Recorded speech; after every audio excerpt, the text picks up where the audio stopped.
देखिए, सिचुएशन तो बड़ी खराब है। बदकिस्मती ये तकरीबन आप कह लीजिए कि एक मायूसी वाली। मैं अर्ज करूंगा, अगर आप मुझे इजाजत दें, पहली बात तो ये एज ए सोवरेन कंट्री मैं इस चीज का हमायत करता हूं कि यस, इसराइल को अपनी हिफाजत करने का, डिफेंड करने का हक हासिल है, लेकिन डेफिनेशन क्या है?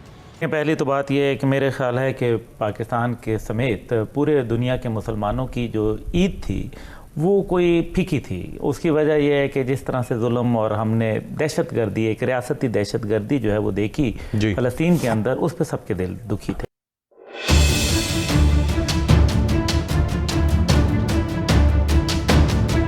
देखिए, सिचुएशन तो बड़ी ख़राब है। बदकिस्मती ये तकरीबन आप कह लीजिए कि एक मायूसी वाली सिचुएशन है, और उसकी सबसे बड़ी जो वजह है वो ये है कि मुसलमान मुल्कों में एक तो इत्तेहाद नहीं, दूसरा जो भी इनकी स्ट्रेंथ है वो इसको यूज करने की बजाय ये दूसरों के दस्ते नगर होकर रह गए। 5 मुल्कों ने जो पिछले दिनों तस्लीम किया इसराइल को, ये इसराइल को तक़वियत मिली इन चीज़ों पे, और आज वही 5 मुल्क जो हैं वो उसकी मजम्मत भी करने को तैयार नहीं है। तो नतीजा ये कि जब आपके अंदर इतनी इंग्रेस हो जाए किसी भी दुश्मन मुल्क की, तो फिर आप सोचें कि उनसे कोई तवक्को करना कि ये कोई मजबूत कदम उठाएंगे उसके खिलाफ, वो बड़ा मुश्किल लगता है, मुमकिन नहीं है। एक वक्त था कि जब अरब ममालिक इस मामले में बड़े सेंसिटिव थे, और कोई भी मुल्क अगर फ़लस्तीनियों की हमायत नहीं करता था तो अरब मुल्क उसका बिल्कुल नातका बंद करके रख देते थे। लेकिन वक्त के साथ साथ आज फ़लस्तीनी जो हैं उनको डिसोन करते गए ये अरब मुल्क, और अब आप देखिए कि गैर अरब जो हैं वो ज़्यादा एक्टिव हैं, वो भाग दौड़ कर रहे हैं, लेकिन अरब ममालिक में कोई ऐसी एक्टिविटी नज़र नहीं आती। 1973 में जब ये अरब इजराइल वॉर हुई तो उस वक्त आपने देखा कि हमने ऑयल यूज किया एक वेपन के तौर पे, और अरब मुल्कों के पास ही तेल था, इन्होंने इस्तेमाल किया। उसका नतीजा ये हुआ कि उस वक्त मगरबी दुनिया के बिल्कुल छक्के छूट गए, क्योंकि तेल उनको और कहीं से मिलता नहीं था। नतीजा ये कि आपने अपने एक लीवर इस्तेमाल किया तो आपको मर्जी के कुछ नताइज भी मिल गए। लेकिन आज तेल तो बहुत सारी जगहों पे और है, आप इस्तेमाल नहीं कर सकते, लेकिन आप कई चीज़ों में और रिएक्ट कर सकते हैं, बाइकआउट कर सकते हैं मगरबी दुनिया के उन ममालिक का जो कि इनकी हमायत कर रहे हैं, उनकी प्रोडक्ट्स का कर सकते हैं, उनके साथ अपनी जो ट्रेड है वो रोक सकते हैं।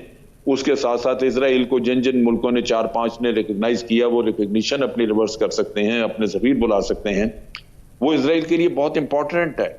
वो उसने ईरान के नुक्ता नज़र से बहरीन और यूएई वगैरह से जाके ताल्लुकात बनाए और इनसे इन्होंने रिकग्नाइज किया, क्योंकि इस तरह उसको बड़ी बहुत करीब एक्सेस मिल जाती है ईरान के ऊपर, और ये बहुत आम था उसके लिए। अगर ये 2 मुल्क ही उसको छोड़ देते अभी तो उनको एक झटका लगता। तो यहाँ चूंकि मुस्लिम मुल्कों में इत्तफाक नहीं है, तो मैं नहीं समझता कि कोई ऐसी स्ट्रेटजी, कोई ऐसी पॉलिसी सामने आएगी जो इंटरनेशनल कम्युनिटी पे बहुत बड़ा प्रेशर लेके आए और हमें कोई उसका नतीजा अच्छा मिल जाए, वो मुमकिन लगता नहीं है। मैं अर्ज करूंगा, अगर आप मुझे इजाजत दें, पहली बात तो ये एज ए सोवरेन कंट्री मैं इस चीज का हमायत करता हूं कि यस, इसराइल को अपनी हिफाजत करने का, डिफेंड करने का हक हासिल है, लेकिन डेफिनेशन क्या है? सबसे इंपॉर्टेंट चीज ये है कि डिफेंस में और वायलेंट ऑफेंस में बहुत फर्क है। जहां तक ताल्लुक है नहत्ते फलस्तीनियों के साथ जो कत्लो गारतगरी हो रही है, इसमें तो दुनिया का कोई कानून, दुनिया का कोई ज़ाब्ता इस चीज़ की इजाज़त नहीं देता कि आप सैकड़ों और हज़ारों मिसाइल उन पे फेंकना शुरू करें। बदकिस्मती सिर्फ ये है डॉक्टर फिजा कि जो दुनिया का सबसे बड़ा कानून, दुनिया की सबसे बड़ी जो हस्ती, जो दुनिया में अमन की राह में सबसे बड़ी है, वो अपनी ऑर्गेनाइजेशन यूनाइटेड नेशंस है। और बदकिस्मती ये है कि उसमें से भी सबसे बड़ी जो रुकावट है वो सिक्योरिटी काउंसिल के ऑपरेशनल सिस्टम्स हैं। देखिए, सबसे इंपॉर्टेंट चीज जिसमें जो सिक्योरिटी काउंसिल के ऑपरेशनल सिस्टम में जिसके लिए हम फाइट कर रहे हैं तब्दीली के लिए, वो वीटो का कानून है। देखिए, 6 बिलियन लोग उनके नुमाइंदे एक तरफ होते हैं और एक अमेरिका या रशिया या फ्रांस, किसी भी एक मुल्क का नुमाइंदा उठ के उसको करारदाद को या उस कन्वर्सेशन को वीटो कर देता है। सो दुनिया में सबसे बड़ी रुकावट अमन के लिए ये सिक्योरिटी काउंसिल और उसके ऑपरेशनल सिस्टम है। अभी देख लीजिए कुवैत की करारदाद, कितनी खूबसूरत करारदाद थी, उन्होंने कितना ओपनली किसी के साथ नहीं दिया, लेकिन अमन की बात की, उन्होंने सिविलियंस की, बच्चों की, औरतों की जान बचाने की बात की, उन्होंने एक लॉन्ग टर्म सस्टेनेबल पीस की बात की, लेकिन उसको वीटो कर दिया। दूसरी तरफ अब देखिए 15 में से 10 वोट उनके हक में थे, लेकिन वो उसको वीटो कर दिया गया। अमेरिका की अपनी करारदाद को सिर्फ एक वोट मिला जो कि उनका अपना वोट था। What a shame. लेकिन ये सारे सिलसिले उस वक्त तक दुरुस्त नहीं होंगे जब तक दुनिया के 197-98 ममालिक एक हो के आवाज बुलंद नहीं करेंगे कि हमें ये वीटो का कानून नहीं चाहिए, या अगर वीटो का कानून हो भी तो उसमें भी अगर हाफ ऑफ द वोट्स अगर किसी रेजोल्यूशन के हक में आ जाते हैं तो वो वीटो नहीं। और भी ये बात अर्ज करूंगा, बदकिस्मती ये है कि 57 इस्लामिक कंट्रीज में से बहुत कम इस्लामिक कंट्रीज हैं जिन्होंने ओपनली ये आवाज बुलंद की कि फलस्तीनियों, स्पेशली फलस्तीनी बच्चों और औरतों और बूढ़ों, जिस आपने फरमाया, उनके साथ बेइंतहा जुल्म का उनको शिकार किया जा रहा है। पहले we have to get our house in order. पहले अभी तक देखिए 8 दिन हो गए हैं, क्यों अभी तक इस्लामिक काउंसिल का इजलास नहीं हुआ? ओआईसी का इजलास क्यों नहीं बुलाया गया? अरब लीग का इजलास क्यों नहीं बुलाया? देखिए, सबसे पहले जब तक मेरा अपना भाई मेरे हक में खड़ा नहीं होगा, बाहर का शख्स कोई हमारे हक में खड़ा नहीं होगा। उसके बावजूद अफ्रीकन कंट्रीज हमारे साथ खड़े हैं। जिस वक्त ये डिप्लोमेसी जो है ये अमन के दौर में बिल्ड की जाती है, रिलेशनशिप अमन के दौर में बिल्ड की जाते हैं। इस वक्त अगर आप कॉल करेंगे सियरा लियोन को तो सियरा लियोन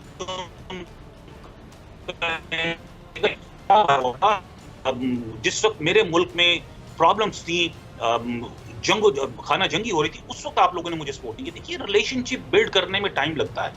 पीस के दिनों में, अमन के दिनों में इस्लामी ममालिक को अपने लिए रिलेशनशिप बिल्ड करना बहुत जरूरी है, और ये कल से नहीं होगा, ये आज से ही होना चाहिए। It's never too late. मैं बहुत अरसे से पाकिस्तान के डिप्लोमेट्स को भी और इवन दूसरे इस्लामी ममालिक के डिप्लोमेट्स को भी ये सजेस्ट करता रहा हूं कि अपनी अलायंसेस बिल्ड कीजिए।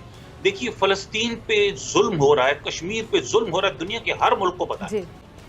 जी बिल्कुल, आपने बड़ी खूबसूरत बात की डॉक्टर फैजा। बदकिस्मती ये है कि उनके जो जाती मुफादात हैं, देखिए जो लीडरशिप, जो किंगडम्स जो पानी की सतह के ऊपर तैर रही हैं, जिनकी जड़ें अवाम के अंदर नहीं हैं, जो पॉपुलर नहीं हैं अपने मुल्कों में, वो डिपेंडेंट हैं वेस्टर्न वर्ल्ड के उनको सपोर्ट करने के। अब एक छोटी सी मैं आपको मिसाल दूं, सऊदी अरेबिया हमारा ब्रदरली कंट्री है, we love Saudi Arabia, we love all the kingdom with their leaders and everything, लेकिन $400 बिलियन का असला सऊदी अरेबिया ने डोनाल्ड ट्रंप, वो $400 बिलियन का असला कब इस्तेमाल करना है, कहां पे इस्तेमाल करना है? क्या यमन पे इस्तेमाल करना है अपने मुसलमान ब्रदरली कंट्री पे, या किसी और जगह ईरान पे इस्तेमाल करना है?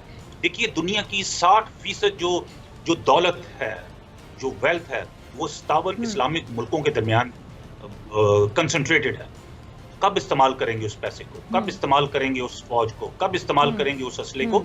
और जब इस्तेमाल नहीं करना तो फिर वो पैसा अपने अलायंसेस बिल्ड करने के लिए, रिलेशनशिप बिल्ड करने के लिए यूज कीजिए। कि अगर वीटो भी हो जाए, 10 जो सिक्योरिटी काउंसिल के मेंबर उठ के खड़े हो जाएं, प्रेस कॉन्फ्रेंस करेंगे, enough is enough, we are not going into any इजलास, any meeting in security council in future unless we resolve this issue. पहली तो बात यह है कि मेरे ख्याल है कि पाकिस्तान के समेत पूरे दुनिया के मुसलमानों की जो ईद थी वो कोई फीकी थी। उसकी वजह यह है कि जिस तरह से जुल्म और हमने दहशतगर्दी, एक रियासती दहशतगर्दी जो है वो देखी फ़लस्तीन के अंदर, उस पर सबके दिल दुखी थे। जहाँ तक ताल्लुक़ है चीन के हवाले से आपने बात की, तो मुझे याद पड़ता है कि चीन का जब सीरिया के मामले पे अमेरिकन फोर्सेस वहाँ आई तो उन्होंने क्या किया कि चीन ने अपना बहरी जहाज़ जो है वो रशियन बहरी जहाज़ के साथ जाके खड़ा कर दिया, एयरक्राफ्ट कैरियर। नतीजा ये हुआ कि अमेरिका को अपनी पॉलिसी रिवर्स करनी पड़ी और उसके बाद जो कुछ हुआ, सीरिया से इनखला हुआ। जी अब मसला फ़लस्तीन का हमेशा यही है कि कुछ अरसे से हम ये देख रहे हैं कि एक भरपूर वार किया जाता है, फिर कुछ इलाका मज़ीद उस पर कब्ज़ा कर लिया जाता है, जिसका नक्शा जो है वो यूनाइटेड नेशन जनरल असम्बली के अंदर बाकायदा तैयब एर्दोगान साहब ने दिखाया कि कैसे कैसे इसराइल बढ़ता गया और फ़लस्तीन सुकड़ता गया।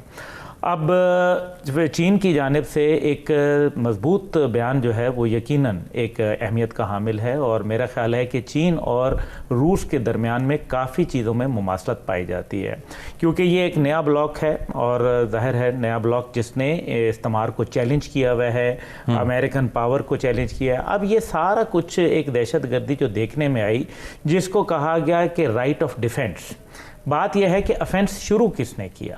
یہ تو آپ کو پتہ ہے شیخ کیا نام ہے جس جگہ کے علاقے کے اندر جب 27 تاریخ کو لوگوں کو خالی کرانا شروع کر دیا، فورسفلی ان کی رہائش گاہوں کو ختم کرنا شروع کر دیا، ریاستی دہشت گردی جو اسرائیل کی جانب سے ہوا، اس کے نتیجے میں پھر ری ایکشن آیا۔ ظاہر ہے اب ہم نے ری ایکشن دینا ہے۔ یہ 15/41 کا جس کے اندر دنیا کا سب سے زیادہ ڈینسلی پاپولیٹڈ ایریا ہے، جہاں 20 لاکھ سے زیادہ لوگ رہتے ہیں۔